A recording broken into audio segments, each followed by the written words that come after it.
Hey everyone, welcome back. This is a top 10 list. Alright, I keep saying that I want to get back into doing top 10s again, and so far the only times I've really been doing them is at the end of each anime season and anime year. So let's do a top 10.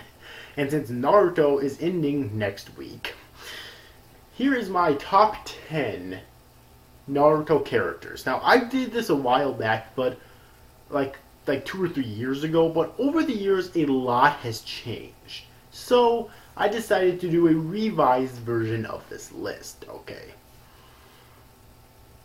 Remember that this is my list, not yours. If you don't like what's on this list, eat a fucking dick. So let's move on to the list, shall we? Number 10 is Kakashi Hatake. Now, he used to be a lot higher on this list, but I've had a huge change of heart with his character. Okay, because really, he has no fucking talent. It's like, I know I'm going to get into some reasons why I don't like him here, but that's only to explain why he's not higher on the list, okay? Really, like, the only jutsu he learned himself, or that he created, rather, was the lightning blade, okay? The Chidori. He didn't actually work to learn any other jutsu, okay? At all. He copied over 1,000 jutsu, yes, so he has knowledge of over 1,000 jutsu, which, by the way, we only see like a few of them, okay? But the fact of the matter is, the only reason he has any power at all, aside from the lightning blade, is because of his Sharingan. If it wasn't for that, he'd be nothing, okay? Like, sure, he was a child prodigy, but if it wasn't for the Sharingan, I highly doubt that he would have been able to keep that up. Like, seriously. I mean, he literally got over 1,000 jutsu just handed to him instead of having to work in order to achieve them. So, in terms of that, he really has no talent. However, the reason why he's at even number 10 on this list is because he is still kind of a badass. I mean, during the Land of Waves arc, he was kind of the strongest character in the series, save for, like, maybe Zabuza, you know? And back then, I really fucking loved his character. I was a hard fucking Kakashi fan, and even for years afterwards, I really was. So that's really the only reason why he's even on this list to begin with. But he's still a pretty badass character, you know? Number 9 is Jiraiya. Honestly, Jiraiya is so fucking cool. Also, another thing I kind of like about Kakashi is that he's kind of a closet pervert. He really loves Jiraiya's erotic adult novels. Okay? Which is really funny. But then there's Jiraiya, a huge fucking pervert, writes the Makeout series, which is like this erotic adult novel series. Makeout Paradise and Makeout Tactics, I think, are the two released so far. Actually, I think there might be a third one, but I don't remember what it was called, though. Okay, but despite that, though, he's also a very funny character. He likes to get drunk a lot, but he's also an extremely powerful character and an extremely wise and peace-loving character, too. So he does have a lot of depth to his character. And overall, he's just a really fun guy to watch, and he probably has one of the best death scenes in the entire series. If not the best. He might actually have the best death scene in the entire series. Okay? Honestly, I love Jiraiya. And number 8 is A. But since I don't really like naming characters after letters, I'm going to call him the third Raikage. Or no, sorry, the fourth Raikage. I get my numbers mixed up here. The fourth Raikage is just so fucking badass. When he uses his lightning abilities, whether it's using lightning while using his lariat or double lariat, or using the lightning fucking armor, he is so fucking badass. He's so badass, he literally, instead of using his stairs, he jumps out the fucking window of his mansion, which, by the way, stretches above the mountains into the fucking clouds. Okay? Like, probably above the fucking ozone layer of Earth, okay? He jumps right out it and sticks the landing. It's so fucking awesome. Okay? I mean, the fourth Raikage is a testament to badass male characters in anime. Like, he really is. Alright? And I also love his interactions with his little brother, Killer Bee. Okay? Because those are to me, some of the funniest moments in the entire series. Alright? And number 7 is Kabuto Yakushi, a character that gets a lot of hate in the series, unfortunately. But I really loved. Okay? I mean, and the thing is, he was there since the beginning, pretty much. Like, not since the beginning, but since the Chunin exams. He was been there since the Chunin exams. Okay? And it took him so long to be defeated. Even more so than his previous master, Orochimaru. You know, then again, Orochimaru constantly comes back, but I'll get to him later. But anyways, though, Kabuto is so interesting because he's a character who's technically working for Orochimaru, but he came to the Leaf, because Orochimaru basically saved him from being an orphan. But he came to the Leaf as a Genin spy who apparently failed the Chunin exams a total of 7 years in a row before the Chunin exams in the actual series itself. Okay. And then he apparently had secret aspirations of killing and surpassing Orochimaru. And when Sasuke finally dealt with Orochimaru and took part of his power, Kabuto took the other part. And then there was that amazing final fight scene with Kabuto fighting Sasuke and Itachi together, and he's just had so much like a characterization in the series. He's came so far, okay, and he got so powerful in the end that it took both Sasuke and Itachi at full power just to barely defeat him. That's saying a lot, especially since that was the Edo Tensei Itachi, okay? So, Kabuto is just an awesome character, bottom line, okay? And number 6 is, of course, Orochimaru, one of the most iconic Naruto villains that there is. A villain who doesn't know when to fucking die. Seriously. Like, the third Hokage sealed away his arms, but he still managed to fight toe-to-toe with both of the other 2 legendary Sannin. Okay? And in part 2, and ever since the third Hokage sealed his arms, he's been in constant excruciating pain for over 3 fucking years, but he still managed to live and fight in part 1, the other 2 legendary Sannin, right? Tsunade and Jiraiya.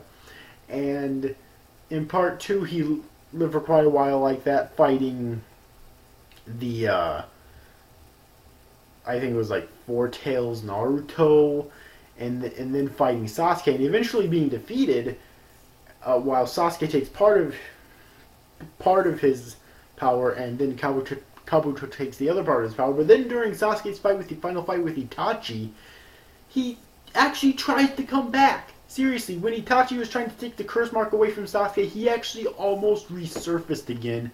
But then Itachi ended up sealing him inside of his Susanoo, so it was like, okay, that's it, right? But then fucking Sasuke brought him back again after his and Itachi's fight with Kabuto. This dude doesn't know when to fucking die. Seriously, I'm convinced that he's unfucking killable. Which wouldn't surprise me at all, considering all the fucking experiments that he's done with himself. Hold on, let's take care of that. Okay. So yeah, he's a fucking awesome character, and one of the most iconic Naruto villains ever. I don't know if there is a Naruto top 10 list that, in terms of characters, that doesn't have him somewhere on the list. Okay? He's a fucking awesome character. He's an awesome villain, too. And in the dub, he's voiced by Stephen J. Blum, who has an amazing voice, amazing voice talent, obviously. Number 5 is Kimimaro Kaguya. He's an interesting one because he has like one of the rare KK Genkai that isn't a dojutsu but isn't elemental based. KK Genkai in the series have always been kind of weird because there's the dojutsu, but there's also the elemental based ones. But the elemental based ones can either be KK Genkai or KK Toda, depending on how many elements are combined together. But there's also stuff like the bone manipulation that Kimimaru's clan, that the Kaguya clan has, which isn't a dojutsu or elemental base, so it's really weird. But he basically has that, and I always thought that the ability to manipulate your bones to use as attacks and defenses was actually always a really cool idea. And Kimimaru embodies that. And despite being a genin by the sound standards, he is easily high-level Jonin level. Okay, or high Jonin ranking or level. And it basically takes Naruto, Lee, and Gaara fighting at full force to take this guy out. Okay? Seriously.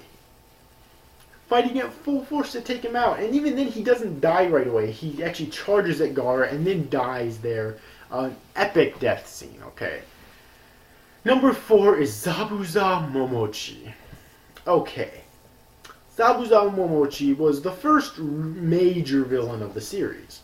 Granted, we technically had Mizuki first, but Mizuki I don't think was considered to be a major villain. He was basically just there to start off the series, okay? But Zabuza was the first. When Zabuza was introduced into the series, it's the first time I remember watching as a kid and thinking, okay, they're in for some real shit now. This dude isn't fucking around, okay? And, goddamn, the abuse that this guy was able to take before he died. He literally got the shit beaten out of him. Got all sorts of spears stabbed all the way through him. Got kunai knives and shuriken stabbed in him, sticking out of him. Okay? And he literally was able to live long enough to basically kill a lot of Gado's men and kill Gado. And say goodbye to Haku before he died. Okay? Like, god damn it. Plus, he's maybe a generic villain technically, but he's still an awesome fucking villain.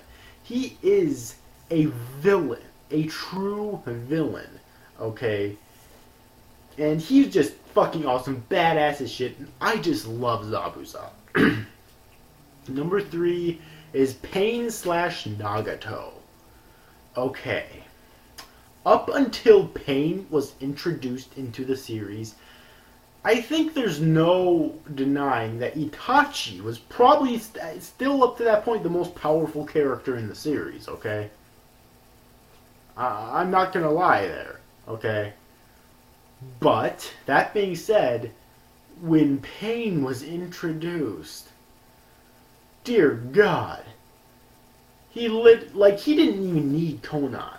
I don't know why he took Konan there, because he didn't need her, okay? He literally, instantaneously annihilated the fucking village. And the interesting thing about Pain is that he and Itachi, due to them understanding each other's pain, kind of had like a mutual respect thing going on here. And Pain promised Itachi that he would not attack the village while Itachi was still alive, okay? Because of mutual respect. And because even though Pain knew that Itachi would step up to defend it against him. And even though Pain may not have been afraid of Itachi, or maybe even not intimidated by him, he at least knew when to step down. Because if Pain lowered his guard for an instant, he would lose. That's the thing. He could definitely win, but he wouldn't be able to lose focus for even a split second, because that split second is when Itachi will get you. Okay, because that's just how Itachi fights. We'll get to him later. But still, though, the destruction, I don't even think it qualifies as destruction, because it was just so fucking massive. There was literally, I'd say it would destroy the village, but that's an understatement. There was literally no village left. Okay?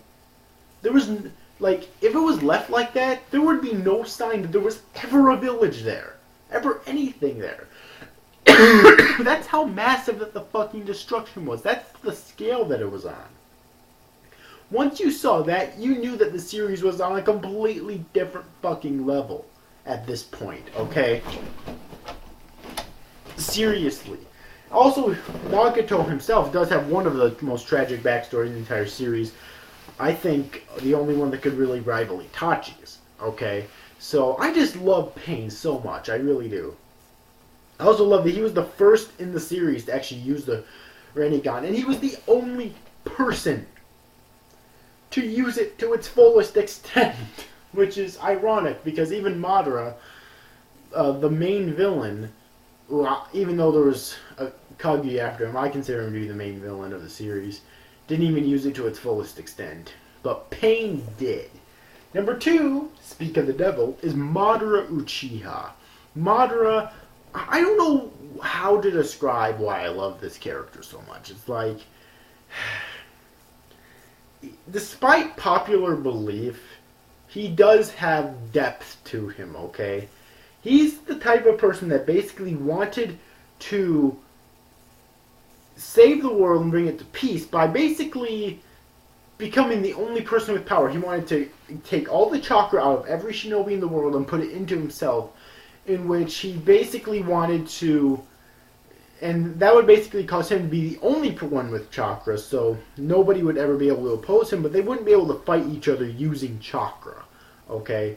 And a lot of people would say, well, he just wanted to be the most powerful, so he's corrupt. That might be true, but the thing is, there were subtle hints to where he was actually verbally recognizing his own corruption as a human being. Okay? But he still didn't care. He realized that he was corrupt, but he didn't care. He was willing to go to any lengths to make this happen. Because he didn't believe in Hashirama's, optimistic point of view on humanity and whatnot, and how to change the world.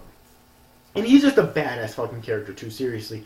Like, he has the only Uchiha, I think, ever to unlock the Eternal Mangekyo Sharingan. Okay? And his taijutsu is greater than anyone in the series, like Might Guy, Rock Lee, and the Fourth Raikages combined. Like, just going solo, which is saying a lot. His Susanoo's the ultimate attack and the ultimate defense.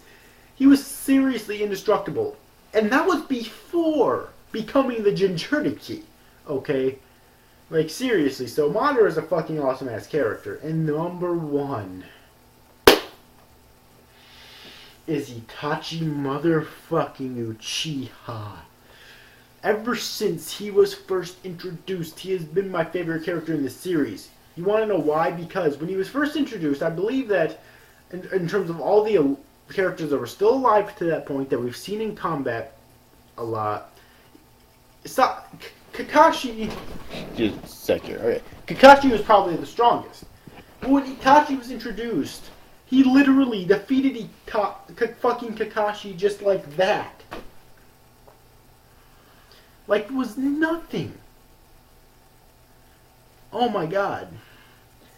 So ever since then, he's been my favorite character in the series, and over the years, he's actually escalated to one of my favorite anime characters of all time. In fact, either like my second or third favorite anime character of all time. Mainly because of when we finally learn his backstory so that we can give him lots of depth. God damn it. He's probably the only character in the series whose past could actually rival Nagato's in terms of how fucking tragic that it is. Seriously. That made me love the character so much more. I fucking love Itachi. The only thing in terms of, and he was so powerful too. I remember the days of Naruto when literally nobody could defeat him. Nobody. Like, he had the base Sharingan techniques. He had the Mangekyo Sharingan, so he acquired the Amaterasu and the Izanagi and Izanami and the Susanoo. Not to mention he had all sorts of like fire release abilities as well. And the only thing he was missing in terms of his Mangekyo Sharingan, I think, was Blaze release and the perfect Susanoo, because unfortunately his Susanoo wasn't perfect, but still, so amazing. Itachi, best fucking character in the series, seriously. So anyways, that was my top 10. Oh my god. So many great characters here, right? So what are yours? Post it as a comment down below if you feel like telling me what yours is. So anyways, overall, hope you enjoyed this video, guys. These after guys, thank you for watching. Bye-bye.